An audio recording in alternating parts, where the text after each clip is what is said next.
Whoa, sorry. Yeah, it's kind of wet day. Anyway, so I thought I would talk about the model thing again. That's sort of the whole game here, is this accurate description of what's happening on planet Earth and in the universe, I suppose. I mean, you have to try to see the whole game. But unfortunately, that part of the game, I think, is basically irrelevant. We're not going to find a mission statement in the universe, in the cosmos, because unfortunately, it's just the anything could have been thing. It's just an arrangement of process that's kind of irrelevant. It's kind of, I mean, this is the kind of thing I should write, just because it has to be said so precisely, to be accurate and articulate and concise. But here I am. So I'll just make it up on the top of my head kind of thing. I'm not making it up. I'm just trying to describe an understanding that the mechanics of the universe are simple. And the fact that simple process can cause complexity is not amazing. I mean, there's little insects that do incredibly bizarre things to eke out their survival. There's no plan in the universe to build or to create such complex and bizarre lifestyles. There's just the fact that it's possible. That energy can coalesce into these elements, and these elements can interact and create millions or billions of chemical permutations, and that one of them ended up being a DNA molecule. And that is us. I mean, that's all this life is, descendant from one strand of DNA. And that's how it works. But there's no mission here, except that of what happens when something reproduces. So I could make, with my intelligence, theoretically now, a machine that just reproduces itself. It digs into the earth, collects minerals, processes them, and manufactures a little CPU and all the other little parts necessary to make itself a copy of itself. And theoretically, depending on, speed and function and all this stuff, it would exponentially grow, especially if it was capable of space travel. So it could just eat up all the minerals in a planet and turn them into machines, launch them, or somehow give them the capacity, let's say, to exit gravity, and do this to other planets, and eventually it could just consume the entire universe, theoretically. I don't even know if that's true. I don't know if it can catch up to the other parts of the universe. We don't even know if the other parts of the universe even still exist, because we're looking at them as they were billions of years ago, not as they are. Anyway, I just don't want to get this caught up in a universal conversation, but I think the important thing to model is from the DNA molecule forward. Let's call the DNA molecule what it is, a chemical happening. I hate the word accident, but yes, it was an unintended consequence. It wasn't something the universe intended. There's no God, there's no intelligence that said, let's make one of these. It's just a feature of chemistry, of bizarre chemistry, rare chemistry. And we, as the product of it, of course, have a cheater's perception. It's like, you could go into a boxing ring with, Mike Tyson, and you could throw a lucky punch and win. You just got fucking lucky. He slipped, you hit him, you win. And, you'd have this, maybe a foolish perception of how, that was easy. But no, it's only going to happen 1 in a trillion fights. So yeah, we're the beneficiaries of that weird circumstance, that bizarre circumstance. So our perception is corrupted, because we're it. And so when you are something, you assume, well, I didn't have a hard time getting here. Yeah, I just arrived, so it must happen to other things too. Well, not necessarily. And again, let's look at what we are. So let's look at the model. The model is DNA molecule reproduces. As it reproduces, it changes. And part of that change is necessary. Because if it didn't change, if it stayed the same little beastie on an island, it would consume all its resources and it would keep choking itself to death.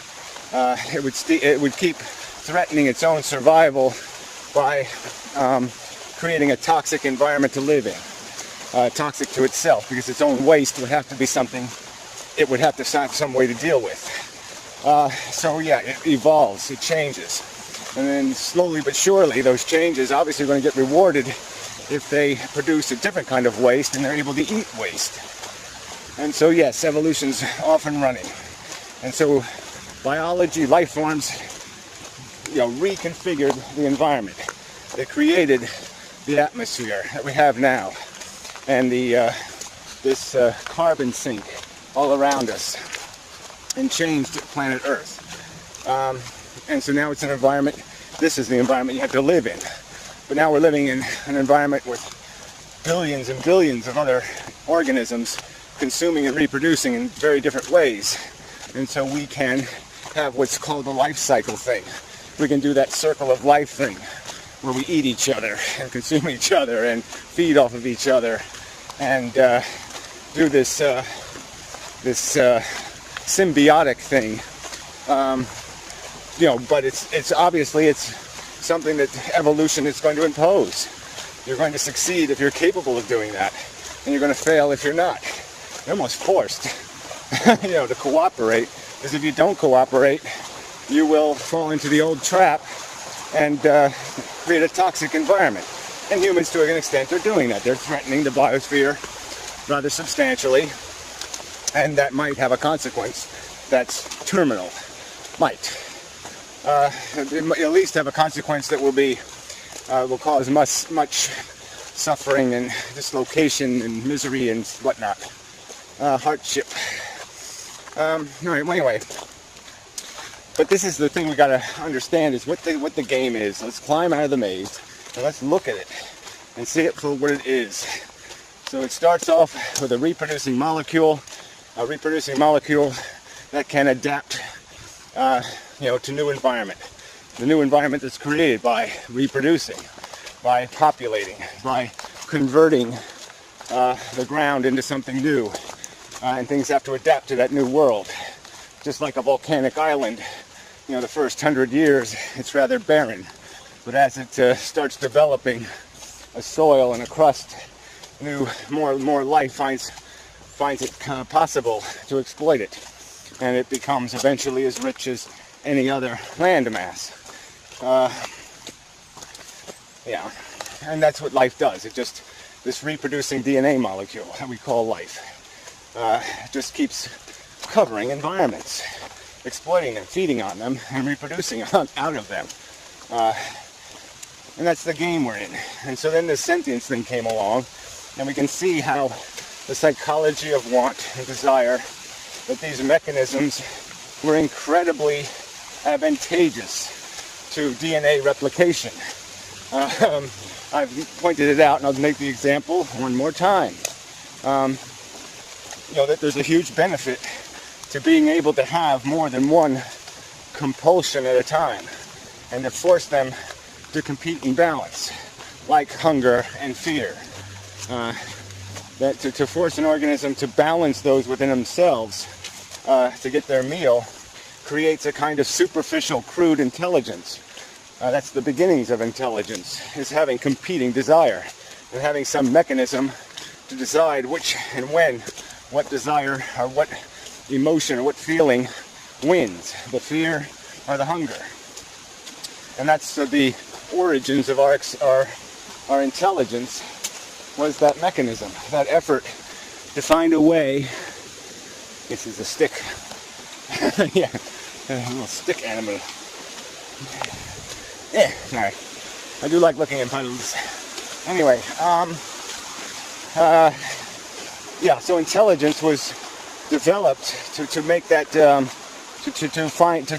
add nuance and more, to add memory and experience and other things to that balancing equation, balancing these emotions, balancing these attractions and these repulsions, these life lessons.